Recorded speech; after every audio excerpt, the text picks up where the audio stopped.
Hi hello ನಮಸ್ತೆ friends, welcome back to Raman tutorials. ಎಲ್ರು ಹೇಗಿದ್ದೀರಾ?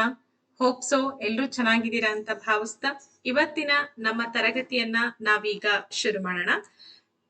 ನಿಮಗೆ ಈಗಾಗಲೇ ಗೊತ್ತೇ ಇದೆ ಏನ್ ನಡೀತಾ ಇದೆ ಅಂತ ಹೇಳ್ಬಿಟ್ಟು.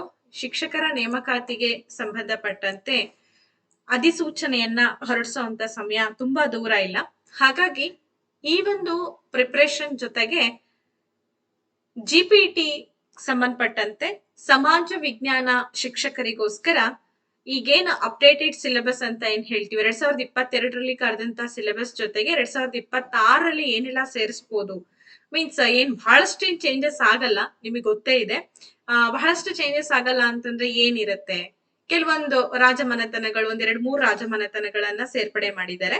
ಅದಷ್ಟನ್ನ ನಾವಿವಾಗ ಕಂಪ್ಲೀಟ್ ಆಗಿ ನೋಡ್ತಾ ಹೋಗೋಣ. ಇಲ್ಲಿ ನಿಮ್ಗೆ 2022, 17 ಮತ್ತೆ 19ರಲ್ಲಿ ಎಷ್ಟೆಷ್ಟು ಮಾರ್ಕ್ಸ್ ಗಳನ್ನ ತೆಗೆದುಕೊಂಡಿದ್ರು, ಇತಿಹಾಸದಿಂದ ಎಷ್ಟು ಮಾರ್ಕ್ಸ್ ಬರುತ್ತೆ, ಪೊಲಿಟಿಕಲ್ ಸೈನ್ಸ್ ಇಂದ ಎಷ್ಟು ಮಾರ್ಕ್ಸ್ ಬರುತ್ತೆ, ಇದೆಲ್ಲದನ್ನ ಈ ಒಂದು ತರಗತಿಯಲ್ಲಿ ನಾನ್ ನಿಮ್ ಜೊತೆ ಡಿಸ್ಕಸ್ ಮಾಡ್ತಾ ಹೋಗ್ತೀನಿ. ಹಾಗೇನೆ ನೀವೇನಾದ್ರೂ ನಮ್ಮ ಒಂದು ತರಗತಿಗಳಿಗೆ ಆನ್ಲೈನ್ ತರಗತಿಯನ್ನ ಜಾಯಿನ್ ಆಗ್ಬೇಕು ಅಂತ ಯಾರಾದ್ರೂ ಬಯಸ್ತಾ ಇದ್ದೀರಾ ಅಂತಂದ್ರೆ ಈಸಿಯಾಗಿ ನೀವು ನಮ್ಮ ತರಗತಿಯನ್ನ ಜಾಯಿನ್ ಆಗ್ಬೋದು.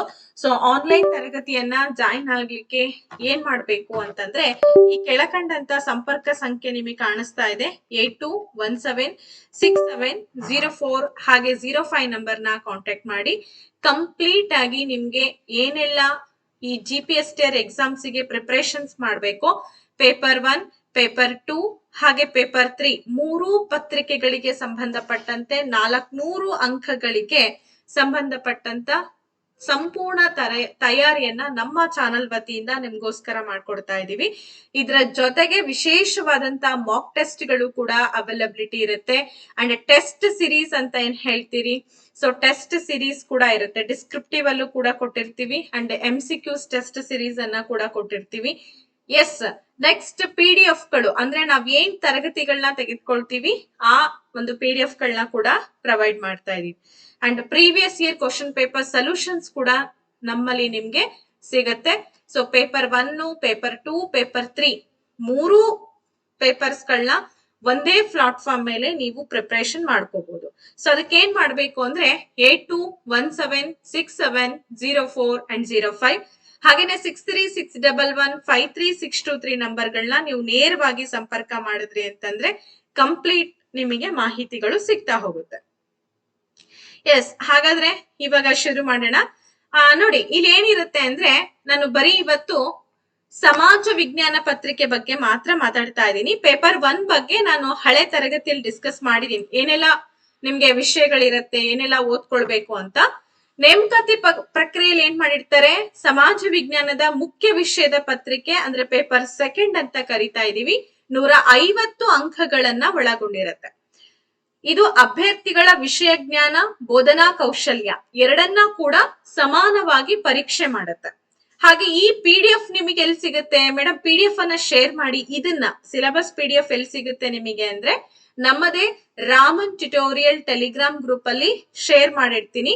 So Raman tutorial for GK Telegram group ಅನ್ನ ಪ್ರತಿಯೊಬ್ರು ಕೂಡ ಜಾಯಿನ್ ಆದ್ರೆ ಈ ತರ ನಿಮ್ಗೆ ಇನ್ಸ್ಟ್ರಕ್ಷನಲ್ ವಿಡಿಯೋಸ್, ಇನ್ಸ್ಟ್ರಕ್ಷನಲ್ PDF ಗಳೆಲ್ಲ ಸಿಗ್ತಾ ಹೋಗುತ್ತೆ. ಸರಿ, ಹೇಗಿರುತ್ತೆ ಪತ್ರಿಕೆ ಭಾಗ? ಪತ್ರಿಕೆ A ಭಾಗ 1, ಭಾಗ 2 ಈ ರೀತಿ ಕೊಟ್ಟಿರ್ತಾರೆ. ಪ್ರಶ್ನೆಗಳ ಸ್ವರೂಪ ನೋಡಿ, ವಸ್ತುನಿಷ್ಠ ಪ್ರಶ್ನೆಗಳು ಅಂದ್ರೆ MCQs ಅನ್ನ OMR ಅಲ್ಲಿ ನೀವು ಫಿಲ್ ಮಾಡ್ಬೇಕು. ಸುಮಾರು 50 ಅಂಕಗಳಿಗೆ ಈ ಪತ್ರಿಕೆ ಇರುತ್ತೆ. ಎಲ್ಲಾ ವಿಷಯಗಳನ್ನ ಇಲ್ಲಿ ಅಳವಡಿಸಿರ್ತಾರೆ. ಇತಿಹಾಸ ಇರುತ್ತೆ, ಪೊಲಿಟಿಕಲ್ ಸೈನ್ಸ್ ಇರುತ್ತೆ, ಜಿಯೋಗ್ರಫಿ ಇರುತ್ತೆ, ಹಾಗೆ ಎಕನಾಮಿಕ್ಸ್ ಇರುತ್ತೆ, ಸೋಷಿಯಾಲಜಿ ಇರುತ್ತೆ, ಜೊತೆಗೆ ಬೋಧನಾಶಾಸ್ತ್ರದ ಜ್ಞಾನನೂ ಕೂಡ ಪಡ್ಕೊಳ್ಬೇಕಾಗತ್ತೆ. ಒಟ್ಟಾರೆ 50 ಅಂಕಗಳು. ನೋ ನೆಗೆಟಿವ್, ಯಾವುದೇ ಋಣಾತ್ಮಕ ಮೌಲ್ಯಮಾಪನ ಇಲ್ಲಿ ನಿಮಗೆ ಇರೋದಿಲ್ಲ. ಇನ್ನ ಪಾರ್ಟ್ B ಅಂತ ಬಂದಾಗ ಡಿಸ್ಕ್ರಿಪ್ಟಿವ್ ರೈಟಿಂಗ್ ಅಂತ ಹೇಳ್ತೀವಿ. 100 ಅಂಕಗಳಿಗೆ ನಿಮ್ಗೆ ವಿವರಣಾತ್ಮಕ ಪ್ರಶ್ನೆಗಳನ್ನ ಕೊಡ್ತಾರೆ. ಇಲ್ಲಿ ನಿಮ್ಗೆ 3 ಮತ್ತೆ 4 ಅಂಕಗಳ ಪ್ರಶ್ನೆಗಳನ್ನ ಕೇಳ್ತಾರೆ. 2 ಅಂಕ, 3 ಅಂಕ, 4 ಅಂಕಗಳ ಸವಿಸ್ತಾರವಾದಂತ ಬರವಣಿಗೆ ಇರುತ್ತೆ. ಅದರಲ್ಲೂ ಕೂಡ ನಿಮ್ಗೆ ಇತಿಹಾಸ, ಭೂಗೋಳಶಾಸ್ತ್ರ, ಪೊಲಿಟಿಕಲ್ ಸೈನ್ಸು ಅಂಡ್ ಎಕನಾಮಿಕ್ಸು ಬೋಧನಾ ವಿಧಾನಗಳು, ಸೋಷಿಯಾಲಜಿ, ಈ ಎಲ್ಲಾ ಡಿಪಾರ್ಟ್ಮೆಂಟ್ ಮೇಲೆ ಏನ್ ಮಾಡ್ತಾರೆ ಅಂದ್ರೆ ಕ್ವಶನ್ಸ್ ಗಳನ್ನ ಕೇಳ್ತಾರೆ. ಒಟ್ಟಾರೆಯಾಗಿ ಪತ್ರಿಕೆ 2 ವಸ್ತುನಿಷ್ಠ ಪ್ಲಸ್ ವಿವರಣಾತ್ಮಕ ಸೇರ್ಕೊಂಡು 150 ಅಂಕಗಳಿಗೆ ಪತ್ರಿಕೆ 2 ಇರುತ್ತೆ. ಬಹಳ ಮುಖ್ಯವಾದ ಪತ್ರಿಕೆ. ಇದ್ರಲ್ಲಿ ನಿಮಗೆ ಎಲಿಜಿಬಿಲಿಟಿನೂ ಇದೆ. 150ಕ್ಕೆ ಎಷ್ಟು ಅಂಕಗಳನ್ನ ತೆಗೆದುಕೊಳ್ಬೇಕು ನೀವು? 65.7 ಅಂಕಗಳನ್ನ ನೀವು ಗಳಿಸಿದ್ರೆ ಮಾತ್ರ ನಿಮ್ಮ ಪೇಪರ್ ವ್ಯಾಲ್ಯೂಯೇಷನ್ ಆಗುವಂತದ್ದು. ಹಾಗೆ ಥರ್ಡ್ ಪೇಪರ್ ಕನ್ನಡ ಅಂತ ನಾವೇನ್ ಕರಿತಾ ಇದೀವಿ, ಆ ಥರ್ಡ್ ಪೇಪರ್ ಕನ್ನಡದಲ್ಲಿ ಕೂಡ ನೀವು 100 ಅಂಕಗಳಿಗೆ 50 ಅಂಕಗಳನ್ನ ಗಳಿಸಿದ್ರೆ ಮಾತ್ರ ಎಲಿಜಿಬಿಲಿಟಿಯನ್ನ ಪಡ್ಕೊಂಡ್ರಿ ಅಂತ ಇಲ್ಲಿ ಅನ್ಸುತ್ತೆ. ಸರಿನಾ? ಅರ್ಥ ಆಯ್ತಲ್ಲ? ಮೊದ್ಲೆಲ್ಲ 75 ತಗೊಳ್ಬೇಕಾಗಿತ್ತು 150ಕ್ಕೆ ನಿಮ್ಮ ಪತ್ರಿಕೆಯಲ್ಲಿ, ಬಟ್ ಈಗ 65.7 ಅಂಕಗಳನ್ನ ಗಳಿಸ್ಲೇಬೇಕು. ಕಡ್ಡಾಯವಾಗಿ ಗಳಿಸಿದ್ರೆ ಮಾತ್ರ ನೀವು ಎಲಿಜಿಬಲ್ ಅಂತ ಅನ್ಸ್ಕೊಳ್ತೀರಾ. ಸರಿ, ಅರ್ಥ ಆಯ್ತಲ್ಲ ನಿಮಗೆ? ಈಗ ಏನೆಲ್ಲ ಸಿಲೆಬಸ್ ಇರುತ್ತೆ ಅನ್ನೋದನ್ನ ವಿವರವಾಗಿ ಒಂದಷ್ಟು ಗ್ಲಿಂಪ್ಸ್ ಅನ್ನ ಹೇಳ್ತಾ ಹೋಗ್ತೀನಿ. ಇದಕ್ಕೆ ಏನ್ ಓದ್ಕೊಳ್ಬಹುದು ಮೇಡಮ್? ಇಂಪಾರ್ಟೆಂಟ್ ಪುಸ್ತಕ ಹೇಳಿ ಅಂತ ಹೇಳ್ತೀರಾ. ಏನು ಇಲ್ಲ, ಸಿಂಪಲ್ ಆಗಿ ನೀವು ಸೆಲ್ಫ್ ಸ್ಟಡಿ ಮಾಡ್ತಾ ಇದ್ದೀರಾ ಅಂತಂದ್ರೆ 6ರಿಂದ 10ನೇ ತರಗತಿವರೆಗೂ ಕೂಡ ನಮ್ಮ ಕರ್ನಾಟಕ ಪಠ್ಯ ಪುಸ್ತಕ ಸಂಘದಿಂದ ರಚನೆಯಾದಂತಹ ಪುಸ್ತಕಗಳನ್ನ ಓದ್ಕೊಳ್ಳಿ. ಸಮಾಜ ವಿಜ್ಞಾನ ಪುಸ್ತಕಗಳನ್ನ ಭಾಗ 1, ಭಾಗ 2 ಅಂತ ಇರತ್ತೆ. A to Z ನೀವು ಓದ್ಕೊಂಡ್ಬಿಟ್ರಿ ಅಂತಂದ್ರೆ ಬೇರೆ ಯಾವುದೇ ಪುಸ್ತಕಗಳ ಅಗತ್ಯ ಇದಕ್ ಬೀಳಲ್ಲ. ಬೋಧನಾ ಶಾಸ್ತ್ರ ಅಂತ ಬಂದಾಗ ನಿಮಗೆ ಮಾರ್ಕೆಟ್ ಅಲ್ಲಿ ತುಂಬಾ ಅತ್ಯುತ್ತಮ ಪುಸ್ತಕ ಯಾವ್ದು ಸಿಗುತ್ತೆ ಅದನ್ನ ತಗೊಂಡು ಓದ್ಕೊಳ್ಳಿ. ಯಾವ್ದ್ ಮೇಡಮ್ ಅಂತಂದ್ರೆ ಪ್ರೊಫೆಸರ್ ಕೆ ಶಿವಪ್ಪ ಅವ್ರ ಪುಸ್ತಕ ಸಿಗತ್ತೆ. ಅದನ್ನ ಬಿಟ್ರೆ ಇತ್ತೀಚೆಗೆ ಪಬ್ಲಿಕೇಶನ್ಸ್ ತುಂಬಾ ಕಡಿಮೆ. ನಿಮಗೆ B.Ed ಮಾಡುವಾಗ ಏನಾದ್ರೂ ನಿಮ್ಮಲ್ಲಿ ಪುಸ್ತಕಗಳಿದೆ ಬೋಧನಾ ಶಾಸ್ತ್ರದ್ದು ಅಂತಂದ್ರೆ ಅದನ್ನ ತಗೋಬಹುದು. ಸರಿನಾ? ಸರಿ, ಇಲ್ಲ ಇವ್ಯಾವುದು ರಗಳೆ ಬೇಡ ಅಂತಂದ್ರೆ ನಮ್ಮ online classes the best platform. ನಿಮಗೆ ಎವ್ರಿ ಚಾಪ್ಟರ್ ಮೇಲೂ ಕೂಡ 3-4 ಮಾರ್ಕ್ಸ್ ಇಂದು ಕ್ವಶನ್ ಅಂಡ್ ಆನ್ಸರ್ ಸಿಗುತ್ತೆ, MCQ ಸಿಗುತ್ತೆ. ವಿವರಣಾತ್ಮಕವಾಗಿ ನಾನು ಯಾವ್ಯಾವ್ದು ಬರಬಹುದು ಎಕ್ಸಾಮ್ ದೃಷ್ಟಿಕೋನದಲ್ಲಿ ಅಂತ ಮೋಸ್ಟ್ ಎಕ್ಸ್ಪೆಕ್ಟೆಡ್ ಕ್ವಶನ್ಸ್ ಗಳನ್ನ ಮಾದರಿ ಕ್ವಶನ್ಸ್ ಗಳನ್ನಾಗಿ ಕೂಡ ಕೊಡ್ತಾ ಇದೀವಿ. ಇದ್ರೆಲ್ಲದರ ಸದುಪಯೋಗ ಪಡ್ಕೋಬೇಕು ಅಂದ್ರೆ ನಮ್ಮ ರಾಮನ್ ಟ್ಯುಟೋರಿಯಲ್ ಆನ್ಲೈನ್ ಕ್ಲಾಸ್ ಅನ್ನ ನೀವು ಜಾಯಿನ್ ಆಗ್ಬೋದು. ಎಸ್, ಜಾಯಿನ್ ಆಗ್ಲಿಕ್ಕೆ ನಂಬರ್ ಕೂಡ ಕೊಟ್ಟಿರ್ತೀನಿ. 82176704 ಹಾಗೆ 05 ನಂಬರ್ನ ಕಾಂಟ್ಯಾಕ್ಟ್ ಮಾಡಿ. ಹಾಗೇನೆ 6361153623 ನಂಬರ್ ಕೂಡ ಇದೆ. ಎಸ್, ಈಗ ಫಸ್ಟ್ ಭಾಗ ಯಾವುದು? ಸೋಷಿಯಲ್ ಸೈನ್ಸ್ ಹಿಸ್ಟ್ರಿ ಬರುತ್ತೆ, ಇತಿಹಾಸ ಬರುತ್ತೆ. ಸಿಂಪಲ್ ಆಗಿದೆ. ನೀವೇನ್ 6th ಇಂದ 10th ವರೆಗೂ ಚಾಪ್ಟರ್ಸ್ ಗಳು ಬರುತ್ತೆ ನೋಡಿ. ಅದರಲ್ಲಿ ಇತಿಹಾಸದಲ್ಲಿ ಪ್ರಮುಖವಾಗಿ ಆಧಾರ ಮತ್ತೆ ಪ್ರಾಚೀನ ಭಾರತ, ಹಾಗೆ ಅದಾದ್ಮೇಲೆ ಉತ್ತರ ಮತ್ತೆ ದಕ್ಷಿಣ ಭಾರತದ ಪ್ರಮುಖ ರಾಜವಂಶಗಳು ಬರ್ತಾರೆ. ಮೌರ್ಯರು, ಗುಪ್ತರು, ಕುಶಾಣರು, ಹಾಗೆ ದಕ್ಷಿಣ ಭಾರತದ ರಾಜ ಮನೆತನಗಳು. ಅಂದ್ರೆ ಏನ್ ಈ ದಕ್ಷಿಣ ಭಾರತ ಅಂತ ಏನ್ ಕರಿತೀವಿ, ಇಲ್ಲಿ ಕೂಡ ಆಳ್ವಿಕೆ ಆಗತ್ತೆ. ಬಾದಾಮಿ ಚಾಳುಕ್ಯರು ಬರ್ತಾರೆ, ಕಳಚೂರಿಗಳು ಬರ್ತಾರೆ, ಕಲ್ಯಾಣದ ಚಾಳುಕ್ಯರು ಬರ್ತಾರೆ, ರಾಷ್ಟ್ರಕೂಟರು ಬರ್ತಾರೆ, ಗಂಗರು, ಚೋಳರು, ಹೊಯ್ಸಳರು. ಅವರು ಮಾಡಿದಂತ ಆಡಳಿತದ ಪದ್ಧತಿ, ಸಾಂಸ್ಕೃತಿಕ ಕಲೆ, ವಾಸ್ತುಶಿಲ್ಪ ಶೈಲಿ, ಸಾಹಿತ್ಯಕ್ಕೆ ಅವ್ರು ನೀಡಿದಂತ ಕೊಡುಗೆಗಳು. ಹೇಳೋದಕ್ಕೆ ತುಂಬಾ ಸುಲಭ ಅನ್ಸುತ್ತೆ, ಬಟ್ ಅದನ್ನ ಯಾರು ತುಂಬಾ ಆಳವಾಗಿ ಅಧ್ಯಯನ ಮಾಡಿರ್ತಾರೋ ಅವರಿಗೆ ಗೊತ್ತು ಅದ್ರ ಎಷ್ಟು ಆಳ ಎಷ್ಟಿದೆ ಅಂತ ಹೇಳ್ಬಿಟ್ಟು. ಸೊ ಹಾಗಾಗಿ ಈಗಾಗ್ಲೇ ಮುಗಿಸ್ತವ್ರು ಏನ್ ಮಾಡ್ಬೇಕು, ರಿವಿಷನ್ಸ್ ಕ್ಲಾಸಸ್ ಮಾಡ್ಕೊಳ್ಳಿ. ಹೇಗೆಲ್ಲ ಕ್ವಶನ್ಸ್ ಗಳು ಬರ್ಬೋದು ಅನ್ನೋದನ್ನ ನೀವೇನೆ ಥಿಂಕ್ ಮಾಡ್ತಾ ಹೋಗ್ರಿ, ಸೆಲ್ಫ್ ಥಿಂಕ್ ಮಾಡ್ತಾ ಹೋಗ್ರಿ. ಸರಿ, ನೆಕ್ಸ್ಟ್ ಬರೋಣ ಮಧ್ಯಕಾಲದ ಭಾರತ, ಮಿಡಿವಲ್ ಇಂಡಿಯಾ ಅಂತ ಹೇಳ್ತೀವಿ. ಮಧ್ಯಕಾಲೀನ ಭಾರತದಲ್ಲಿ ಏನೆಲ್ಲ ಆಯ್ತು, ಅದರಲ್ಲಿ ದಿ ಮೋಸ್ಟ್ ಇಂಪಾರ್ಟೆಂಟ್ ಒಂದಷ್ಟು ಮನೆತನಗಳು ಬರುತ್ತೆ, ಒಂದಷ್ಟು ಚಳವಳಿಗಳಾಗತ್ತೆ. ಅದು ಧಾರ್ಮಿಕ ಚಳುವಳಿಗಳಾಗತ್ತೆ. ದೆಹಲಿ ಸುಲ್ತಾನ್ರು ಬರ್ತಾರೆ, ಮೊಘಲ್ರು ಬರ್ತಾರೆ. ಹಾಗೆ ಮೊಘಲ್ರು ಮತ್ತೆ ದೆಹಲಿ ಸುಲ್ತಾನ್ರ ಕಾಲದಲ್ಲಿ ವಾಸ್ತುಶಿಲ್ಪ ಶೈಲಿ ತುಂಬಾ ಉನ್ನತಕ್ಕೆ ಬೆಳೀತಾ ಹೋಗುತ್ತೆ. ಸೊ ಅದ್ರ ಬಗ್ಗೆ ತಿಳ್ಕೊಳ್ಳೋದ್ರ ಜೊತೆಗೆ ವಿಜಯನಗರ ಮತ್ತೆ ಬಹುಮನಿ ಸುಲ್ತಾನ್ರು, ಭಕ್ತಿ ಪಂಥ, ಸೂಫಿ ಸಂತರು, ಕರ್ನಾಟಕದಲ್ಲಿ ಆದಂತಹ ಶರಣರ ಚಳುವಳಿ, ವಚನ ಕ್ರಾಂತಿ ಅಂತ ಏನ್ ಕರಿತಾ ಇದೀವಿ ಅದ್ರ ಬಗ್ಗೆ. ಇನ್ನ ನೆಕ್ಸ್ಟ್ ಮಿಡಿವಲ್ ಇಂಡಿಯಾ ಆದ್ಮೇಲೆ ಮಾಡರ್ನ್ ಇಂಡಿಯಾ, ನಮ್ಮ ಆಧುನಿಕ ಭಾರತಕ್ಕೆ ಸಂಬಂಧಪಟ್ಟಂತ ಸಂಪೂರ್ಣ ಇತಿಹಾಸ. ಅದರಲ್ಲಿ ಬ್ರಿಟಿಷರು ಬರ್ತಾರೆ. ಬ್ರಿಟಿಷರು ಒಂದೇ ಇಲ್ಲ, ಭಾರತಕ್ಕೆ ಯುರೋಪಿಯನ್ನರ ಆಗಮನ ಆಗುತ್ತೆ. ಆ ಭಾರತಕ್ಕೆ ಯುರೋಪಿಯನ್ನರ ಆಗಮನಕ್ಕೆ ಸಂಬಂಧಪಟ್ಟಂತೆ ಸಂಪೂರ್ಣ ಅವ್ರು ಹೇಗ್ ಬಂದ್ರು, ಹೇಗೆಲ್ಲ ತಮ್ಮ ಆಡಳಿತ ವಿಸ್ತರಣೆ ಮಾಡಿದ್ರು, ಅವರು ನಮ್ಮ ದೇಶೀಯ ರಾಜರುಗಳೊಂದಿಗೆ ಕೈಗೊಂಡಂತ ಯುದ್ಧಗಳು, ಲೈಕ್ ಫಸ್ಟ್ ಸಿರಾಜುದ್ದೌಲನ ಜೊತೆಗೆ ಕೈಗೊಳ್ಳುವಂತ ಯುದ್ಧ ಯಾವುದು? ಪ್ಲಾಸಿ ಕದನ ಅಲ್ವಾ. ಅನಂತರ ಬಕ್ಸಾರ್ ಕದನ ಆಗತ್ತೆ. ಬಹಳ ಐತಿಹಾಸಿಕ ಮನ್ನಣೆ ಪಡೆದಂತ ಯುದ್ಧಗಳಿವೆರಡು. ಸೊ ಇವ್ ಕಂಪಲ್ಸರಿ ಕೇಳ್ತಾರ ಅನ್ನೋ ಪ್ರಶ್ನೆ ಬರಬಾರ್ದು, ಕೇಳ್ತಾರೆ. ಸೊ ಕಂಪ್ಲೀಟ್ ಆಗಿ ಓದ್ಕೋಬೇಕು. ಆಮೇಲೆ ಬ್ರಿಟಿಷರು ಆಡಳಿತದ ವಿಸ್ತರಣೆಗೋಸ್ಕರ ಕೆಲವೊಂದು ನೀತಿಗಳನ್ನ ಜಾರಿಗೆ ತರ್ತಾರೆ. ಯಾವ್ಯಾವ ನೀತಿಗಳು ತಂದ್ರು ನೋಡಿ? ಸಹಾಯಕ ಸೈನ್ಯ ಪದ್ಧತಿ, ದತ್ತುಪುತ್ರರಿಗೆ ಹಕ್ಕಿಲ್ಲ ಅನ್ನೋ ನೀತಿ, ಹೀಗೆ. ಇದಾದ ಮೇಲೆ ಸ್ವತಂತ್ರ ಚಳುವಳಿ ಆಗತ್ತೆ. ನಮ್ಮ ಭಾರತದ ಸ್ವತಂತ್ರ ಚಳುವಳಿ ಒಂದು ದೊಡ್ಡ ಯುಗನೇ ಅಂತಾನೆ ಹೇಳ್ಬೋದು. ಅಲ್ಲಿ 1857ರ ಪ್ರಥಮ ಸ್ವಾತಂತ್ರ್ಯ ಸಂಗ್ರಾಮದ ಜೊತೆಗೆ ಕಾಂಗ್ರೆಸ್ ಅನ್ನ ಸ್ಥಾಪನೆ ಮಾಡ್ತಾರೆ. ಅಲ್ಲಿ ಮಂದಗಾಮಿಗಳು, ತೀವ್ರಗಾಮಿಗಳು, ಕ್ರಾಂತಿಕಾರಿಗಳ ಯುಗ ಆರಂಭ ಆಗತ್ತೆ. ಅದಾದ್ಮೇಲೆ ನೆಕ್ಸ್ಟ್ 2ನೇ ಭಾಗದಲ್ಲಿ ಸ್ವತಂತ್ರ ಹೋರಾಟದಲ್ಲಿ ಏನಾಗತ್ತೆ? ಗಾಂಧಿ ಯುಗ ಅಂತ ಬರುತ್ತೆ. ಅಂದ್ರೆ ಗಾಂಧೀಜಿ ಅವ್ರು ಎಂಟ್ರಿ ಕೊಡ್ತಾರೆ. ಅವಾಗ ಕಾನೂನು ಭಂಗ ಚಳುವಳಿ, ಅಸಹಕಾರ ಚಳುವಳಿ, ಚೌರಿ ಚೌರ ಘಟನೆ ಆಗತ್ತೆ. ಫೈನಲಿ ಕ್ವಿಟ್ ಇಂಡಿಯಾ ಮೂವ್ಮೆಂಟ್ ಆಗತ್ತೆ. ಅದೆಲ್ಲ ಆದ್ಮೇಲೆ ಮಾಡು ಇಲ್ಲವೇ ಮಡಿ. ಇಷ್ಟ ಆಯ್ತು. ನೆಕ್ಸ್ಟ್ ಸ್ವತಂತ್ರ ಹೆಂಗೋ ಪಡ್ಕೊಂಡ್ವಿ. ಸ್ವತಂತ್ರ ಪಡ್ಕೊಂಡ್ಮೇಲೆ ನಾವ್ ಏನೆಲ್ಲ ಸಮಸ್ಯೆಗಳನ್ನ ಅನುಭವಿಸಿದ್ವಿ ಅನ್ನೋದನ್ನ ಓದ್ಕೋಬೇಕಲ್ವಾ. ಸೊ ಅದನ್ನೇ ಸ್ವತಂತ್ರೋತ್ತರ ಭಾರತ ಮತ್ತೆ ನಮ್ಮ ಕರ್ನಾಟಕದ ಏಕೀಕರಣ. ಬೇರೆ ಬೇರೆ ರಾಜ್ಯಗಳ ಏಕೀಕರಣದ ಬಗ್ಗೆ ನಾವು ಅಧ್ಯಯನ ಮಾಡ್ಬೇಕಾಗಿಲ್ಲ. ನಮ್ಮ ಕರ್ನಾಟಕದ ಏಕೀಕರಣ ಹೇಗಾಯ್ತು? ಈಗ ಒಂದ್ ದೇಶ ಸ್ವತಂತ್ರ ಸಿಕ್ತು. ಸ್ವತಂತ್ರ ಸಿಕ್ಕ ಮೇಲೆ ಆದಂತ ಸಮಸ್ಯೆಗಳು, ನಿರಾಶ್ರಿತರ ಸಮಸ್ಯೆ ಬಂತು, ಜಾತೀಯತೆ ಸಮಸ್ಯೆ ಬಂತು, ಆಮೇಲೆ ಭಾಷಾವಾರು ಪ್ರಾಂತ್ಯಗಳು ಸೆಪರೇಟ್ ಆಗ್ಲಿಕ್ಕೆ ಶುರುವಾಗ್ತಾರೆ.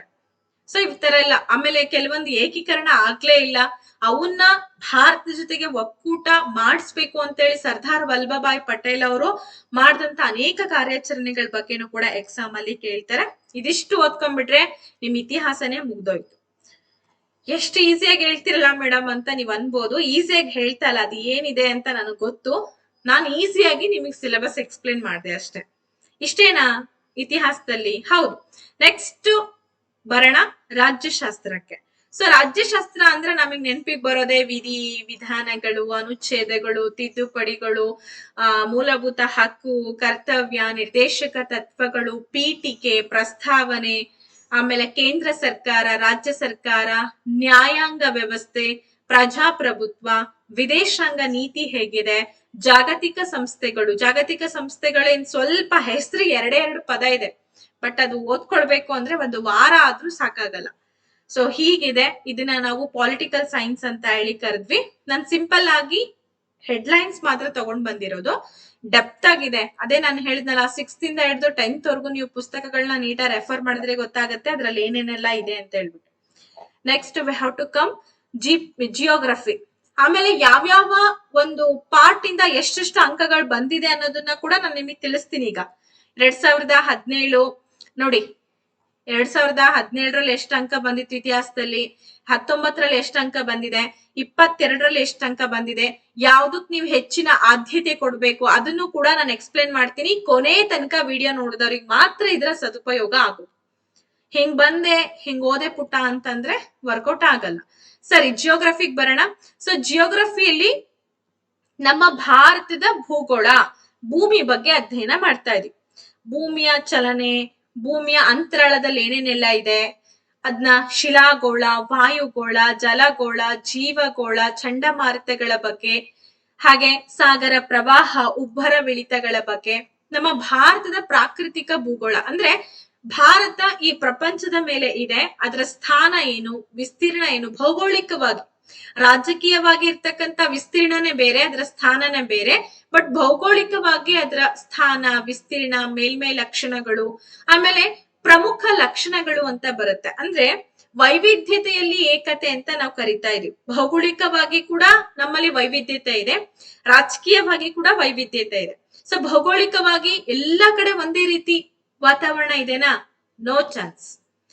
ಒಂದ್ ಕಡೆ ಹಿಮಾಲಯ ಪರ್ವತದಿಂದ ಆವೃತ ಆಗಿದ್ರೆ, ಇನ್ನೊಂದ್ ಕಡೆ ದಖನ್ ಪ್ರಸ್ಥಭೂಮಿ ಇದೆ, ಇನ್ನೊಂದ್ ಕಡೆ ಕರಾವಳಿ ಮೈದಾನಗಳಿದೆ, ಇನ್ನೊಂದ್ ಕಡೆ ಮರುಭೂಮಿ ಪ್ರದೇಶನೂ ಕೂಡ ಇದೆ.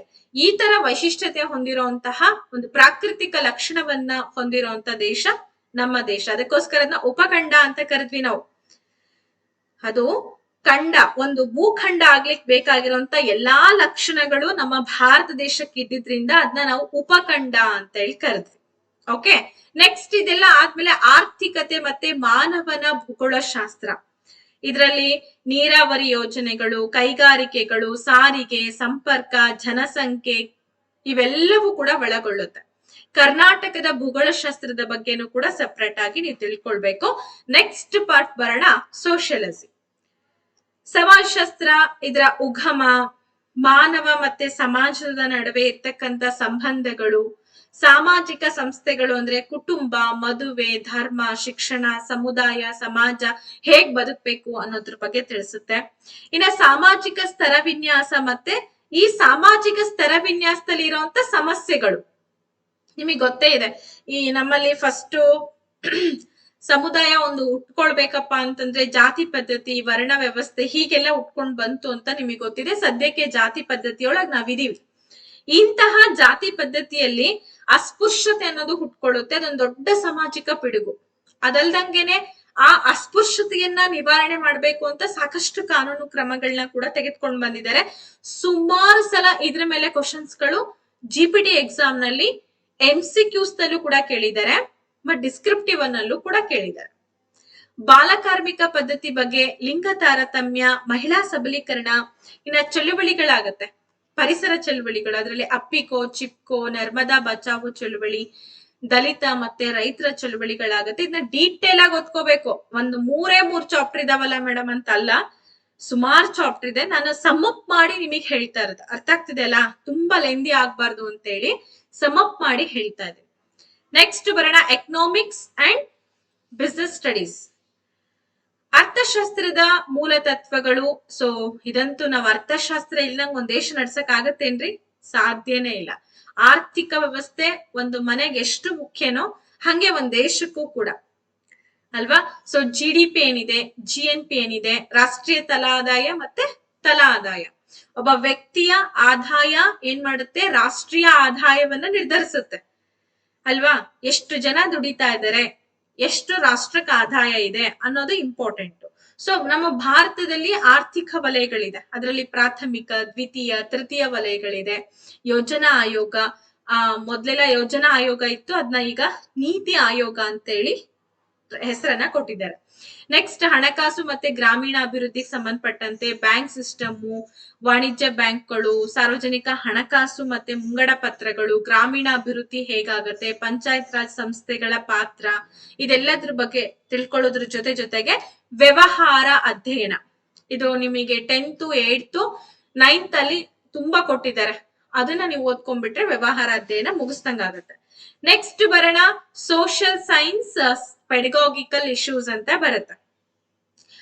ಬೋಧನಾಶಾಸ್ತ್ರ, ಸಮಾಜ ವಿಜ್ಞಾನದ ಬೋಧನಾಶಾಸ್ತ್ರ. ನೀವ್ ಏನ್ TET ಓದ್ತಿದ್ದೀರಾ, ಆ TET ಓದಿರೋಂತ ಬೋಧನಾಶಾಸ್ತ್ರ ಕಂಪ್ಲೀಟ್ ಆಗಿ ಓದ್ಕೊಂಡ್ಬಿಟ್ರೆ ಮುಗ್ದೋಯ್ತು. ಆರಾಮಾಗಿ ನೀವೇನ್ ಮಾಡ್ಬಿಡ್ಬೋದು, ಕವರ್ ಮಾಡ್ಕೊಂಡ್ಬಿಡ್ಬೋದು. ಸರಿನಾ? ಅರ್ಥ ಆಯ್ತಲ್ಲ? ಅದ್ರ ಬಗ್ಗೆ ನಾನು ಎಕ್ಸ್ಪ್ಲೇನ್ ಮಾಡಿಲ್ಲ ನಿಮ್ಗೆ. ಹಾಗಾದ್ರೆ ಈಗ ನೆಕ್ಸ್ಟ್ ಇಂಪಾರ್ಟೆಂಟ್ ಒಂದು ಟಾಪಿಕ್ ಕಡೆ ನಾವು ಬಂದಿದ್ದೀವಿ. ಏನ್ ಗೊತ್ತಾ? ಹಿಂದಿನ ವರ್ಷಗಳ ಪ್ರಶ್ನೆ ಪತ್ರಿಕೆಗಳ ಆಳವಾದ ವಿಶ್ಲೇಷಣೆ ಮತ್ತು ಅಂಕಗಳ ಹಂಚಿಕೆ ಅಂತ ಇದೆ. 2017, 19, 22 GPSR ಎಕ್ಸಾಮ್ ನಲ್ಲಿ ಯಾವ್ಯಾವ ಒಂದು ಉಪವಿಭಾಗಕ್ಕೆ ಎಷ್ಟೆಷ್ಟು ಅಂಕಗಳನ್ನ ಕೊಟ್ಟಿದ್ದಾರೆ ಅದನ್ನ ನೋಡ್ತಾ ಹೋಗೋಣ. ರೆಡಿ ಇದೀರಲ್ವಾ? ಹಿಸ್ಟ್ರಿಗೆ MCQs ಪ್ಲಸ್ ವಿವರಣಾತ್ಮಕ ಸೇರಿ 35 ಅಂಕಗಳ ಆದ್ಯತೆನ 2017ರಲ್ಲಿ ಕೊಟ್ಟಿದ್ರು. 19ರಲ್ಲಿ 38 ಅಂಕಗಳಿಗೆ ನಿಗದಿ ಮಾಡಿದ್ರು. 22ರಲ್ಲಿ 36 ಅಂಕಗಳಿಗೆ ಕೊಟ್ಟಿದ್ದಾರೆ. ಇವಾಗ ಏನ್ ಮಾಡ್ಬೋದು ಮೇಡಮ್ ಅಂದ್ರೆ ಒಂದು 37, 38, ಯಾಕಂದ್ರೆ ಇತಿಹಾಸ ಬಹಳ ಇಂಪಾರ್ಟೆಂಟ್, ಬಹಳಷ್ಟು ಚಾಪ್ಟರ್ಸ್ ಇದೆ ಅದ್ರಲ್ಲಿ.